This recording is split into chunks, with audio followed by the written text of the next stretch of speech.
नमस्कार मित्रांनो, मराठी माणूस प्रदीप। काल पहलगाममध्ये हल्ला झाला भारतीयांवरती म्हणण्यापेक्षा खास हिंदूंवरती हल्ला झाला। त्यांचा धर्म विचारला। धर्म बाबा हा खरोखर हिंदूच सांगतोय का हे अजून एकदा चेक करण्यासाठी चड्ड्या काढण्यात आल्या, पॅन्टा काढण्यात आल्या। कशासाठी आता तुम्हाला सांगण्याची गरज नाहीये।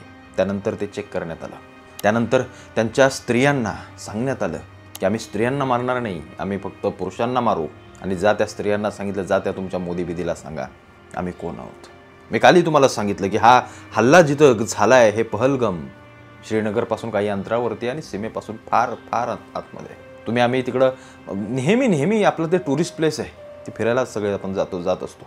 व्हिडिओ अत्यंत महत्त्वाची आहे, शेवटपर्यंत पहा। मी काय सांगतोय विचारसरणी ती आपल्याला कळणं महत्त्वाचं आहे, म्हणून मी ही गोष्ट तुम्हाला सांगतोय। मी त्या पवार साहेबांच्या मुद्द्याकडे येतोच शेवटी।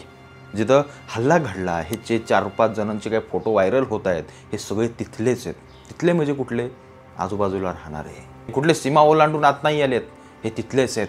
हे तिथंच त्या गावांमध्ये राहणारे, कित्येक दिवस पैसा देऊन बंदुकीचा धाक दाखवून हे हल्ले करत राहणारे ही सगळी लोक, ही टोळकी। यांना फंडिंग, यांना कुठनं काय सगळं मिळतंय पाकिस्तानमधून। हे लष्कर-ए-तोयबा इकडून सगळं त्यांना मिळतं, इथं रसद पुरवली जाते आणि इथं सगळ्या गोष्टी घडवत आहेत। हे सगळे हिंदूंना टार्गेट केलं जात आहे। 370 हटल्यापासून यांचा ते तिळपापड झाला, अगदी काय समजेना काय करायचं आणि काय नाही करायचं ते।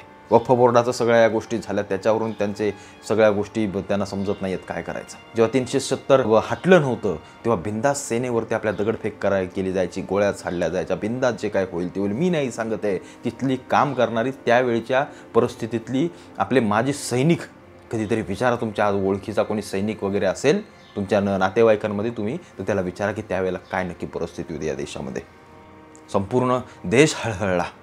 त्या 27 हिंदू सगळे कसे मारायचे म्हणून एक त्यांनी मुसलमान पण कोणतरी मारलाय, त्याचं नाव काय मला एवढं माहीत नाही, पण एक मुसलमानही मारलाय। कशासाठी? दाखवायला की आम्ही फक्त हिंदूंनाच मारलं नाही। हीच गोष्ट 26/11च्या हल्ल्यावेळी झाली। तुम्हाला सांगतो मी काय झालं त्यावेळेला जे कसाब आणि हे जे बाकीचे कोण अतिरेकी सगळे आले, त्यांनी हातामध्ये हे असा धागा भगवा बांधला होता, जेणेकरून वाटावं की आम्ही हिंदू आहोत। त्यांनी नावं बदलली, त्यांनी सगळ्या गोष्टी केल्या, त्यांची कार्ड काय ते असतील ते सगळं असं दाखवलं की आम्ही हिंदूच आहोत, इथलेच आहोत आणि आम्ही याच देशावरती आक्रमण केलं, या शहरावरती आक्रमण करतोय, दहशतवादी हल्ला करतोय। जेव्हा त्या कसाबच्या सगळ्या त्या तुम्ही पाहिला असेल तो व्हिडिओ, आजही आहे यूट्यूबवरती, तुम्ही पाहू शकता। त्याचा जबाब जेव्हा घेत होते तेव्हा तो सांगत होता की आम्हाला पैशासाठी हे केलं ते केलं, मला इकडून तिकडं ट्रेनिंगला नेलं, फोन केला, हे केलं ते केलं। कधी हल्ला घडला? त्यावेळी देशात काँग्रेसचं सरकार होतं। विचार करण्यासारखी गोष्ट तुम्हाला सांगतो मी काय झालं। बरोबर त्या दिवशी हल्ला झाला आणि त्याच्या 2 ते 3 दिवसानंतर एक पुस्तक प्रकाशित करण्यात आलं काँग्रेसकडून। त्या पुस्तकाचं नाव होतं की जे काही 26/11 केलाय तो RSSनंच केलाय, ह्या हिंदुत्ववादी संघटनांनीच केला। बघा ही प्लॅनिंग कशी आहे, त्यांच्या हातात धागा बांधण्यापासून या सगळ्या गोष्टी त्यांना करेपर्यंत आणि काँग्रेसनं पुस्तक प्रकाशित करेपर्यंत या सगळ्या गोष्टी किती तारतम्य साम्य दाखवतात। आता हे काँग्रेसी, हे पवार गटांतले, त्या अंधाऱ्याबाई आपल्या आणि हे बाकी हे संजय राऊतांचं सोडूनच द्या, हे सगळे सांगतात की अमित शहांनी राजीनामा दिला पाहिजे। बिहारचं इलेक्शन आलंय, पश्चिम बंगालचं इलेक्शन आलं, म्हणून याच अमित शहा आणि मोदींनी हा हल्ला घडवला आणि हे 27 जण हिंदू मारले।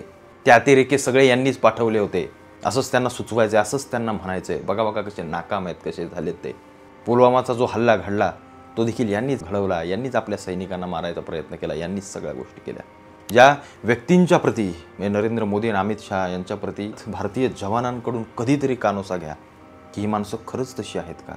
त्यांना सगळं माहिती आहे त्या जवानांना की ही माणसं किती महत्त्वाची आहेत। या बाकीच्यांचं ऐकत बसू नका। हे लोकप्रतिनिधी ज्यांची ते जे वळवळ करतात, त्या मीडियावाल्यांना काय तोंडात माईक कोंबायचाच आहे, त्यांना काय TRPशी मतलब, ती जायला तू काही बोल, शिव्या घाल, नाही तर IMI काढ, मला काय माझं दाखवलं, मला 4 पैसे मिळाले, संपला विषय। ज्यांना समजत नाही, ज्यांना माहिती देखील नाही, ज्यांचं शून्य योगदान आहे, ते येऊन सांगतायत की अमित शहांनी नरेंद्र मोदींनी राजीनामा द्यायला पाहिजे।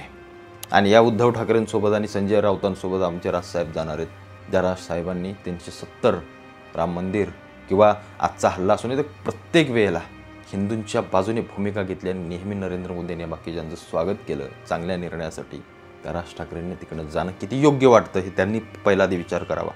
आता जर 26/11चा हल्ला आणि काँग्रेसच्या काळात झालेले जेवढे हल्ले, तुम्ही हल्ल्यांची लिस्ट काढा, अगदी संसदेवर झालेल्या हल्ल्यापासून प्रत्येक गोष्टीवर त्यांनी केलेला जो काही त्यांच्या काळातला हल्ला आहे तो जर म्हटलं, जर काँग्रेसनं घडवून आणला, तर मग काय या आतंकवाद्यांना देशात काँग्रेस आहे की मोदी आहेत की काय आहेत त्यांना जास्त काही वळवळ करायची नाही आहे. मोदी का त्यांना खुपतायत? कारण आता कुठे हल्ला करता येत नाही आहे, कुठं जिहाद पसरवता येत नाही, कुठं कट्टरतावाद पसरवता येत नाही आहे, म्हणून हे सगळे वळवळ करतायत. कुठेतरी आपला देश इस्लाम राष्ट्र बनवायचं आहे म्हणून यांची ही सगळी बाहेरच्या या सगळ्या लोकांची ही जी सगळी काय मोहीम चालू आहे ना, त्याच्यामध्ये आड येत आहेत नरेंद्र मोदी आणि अमित शहा, म्हणून या सगळ्या गोष्टी चालल्यात. येऊया आता महत्त्वाच्या मुद्द्याकडे. काल हल्ला घडला.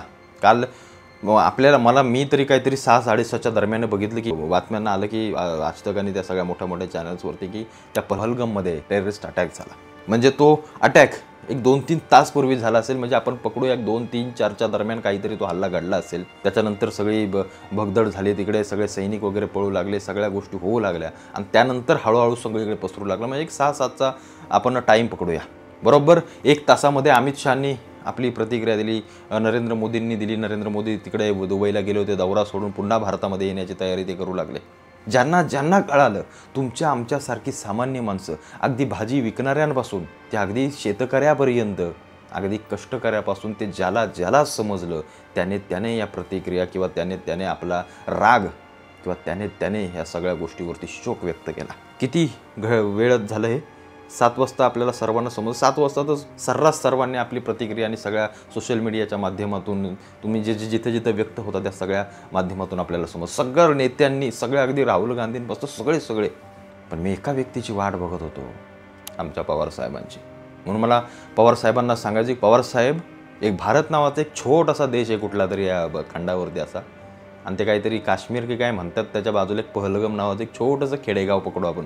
त्या खेडेगावात काहीतरी 4 माथे फिरू आपण समजा. आतंकवादी कसं म्हणायचं त्यांना? काही बेड लागले का आतंकवादी म्हणताय तुम्ही? इलेक्शन आले तोंडावर आपल्या, आतंकवादी म्हणून काय आपली इकडची समर्थक काय नाराज करायचेत का? ते माथे फिरू कोणतरी तिथले स्थानिक, ज्यांना कोणीतरी खेळण्यातल्या बंदुका दिल्या आणि त्यांनी काय रे, तो हिंदू बिंदू आहे का रे म्हणून आपलं कुठंतरी गोळ्या झाडल्या 27 जणांना आणि ते मेले बिचारे. ही गोष्ट बहुतेक पवार साहेबांना कोणी सांगितलीच नाही वाटतं. कसे काय माणसं तुम्ही, तुम्हाला समजत नाही? एवढा मोठा जाणता राजा, तुमच्याही देवाचा मी बाप आहे असं म्हणणारा एक जाणता राजा आमचे पवार साहेब, ते आमच्या पवार साहेबांना माहितीच नाही काय घडलंय ते. बरोबर सकाळी मी जेव्हा त्यांची रात्री पोस्ट बघितली ती वेगळी, सकाळी जेव्हा बघितली काहीतरी पुस्तकाचं काय ते पोस्ट त्यांनी ही पोस्ट टाकले. पण आमच्या पवार साहेबांना ट्विटरवरती किंवा आमच्या पवार साहेबांना कोणत्याही माध्यमावरती आम्ही प्रकट होताना किंवा या घटनेविषयी शोक व्यक्त करताना पाहू शकलो नाही. म्हणजे टाकतील, याच्या पुढे टाकतील पण आता उशीर झाला. देशभक्ती दाखवण्यासाठी उशीरच झाला असं म्हणावं लागेल. कारण काय ना, ते मेले किंवा ते कोणी जिथं असतील तिथे उद्या तुमच्या आमच्या घरातला कोणी जरी गेला असता तरी आपण हाच विचार केला असता. आपण एक भारतीय नागरिक म्हणून आपल्याला जेव्हाही आमच्या देशावरती कुठलं संकट येईल, आक्रमण होईल, तेव्हा आमची प्रतिक्रिया जाणं हे सगळ्यात महत्त्वाची गोष्ट आहे. त्याच्या विरोधात नाही, त्याच्या समर्थनार्थ प्रतिक्रिया जाणं हे सगळ्यात महत्त्वाचं आहे. तर आम्ही स्वतःला देशभक्त म्हणून समजू शकतो. हे काँग्रेसीन, हे जे बाकीचे सेक्युलरवादी आहेत ना, यांना उखळ्या फुटल्या, त्यांना मजा वाटली, यांना भारी वाटलं. या आयला बरं झालं या अमित शहानी राजीनामा द्या, त्या मोदींनी राजीनामा द्या. हे सांगतात ना की आम्ही देशाची सुरक्षा करतोय. कसं काय घडलंच, कसं काय हे चला तुम्हीच जबाबदार, तुम्ही हे प्रश्न उपस्थित करताय.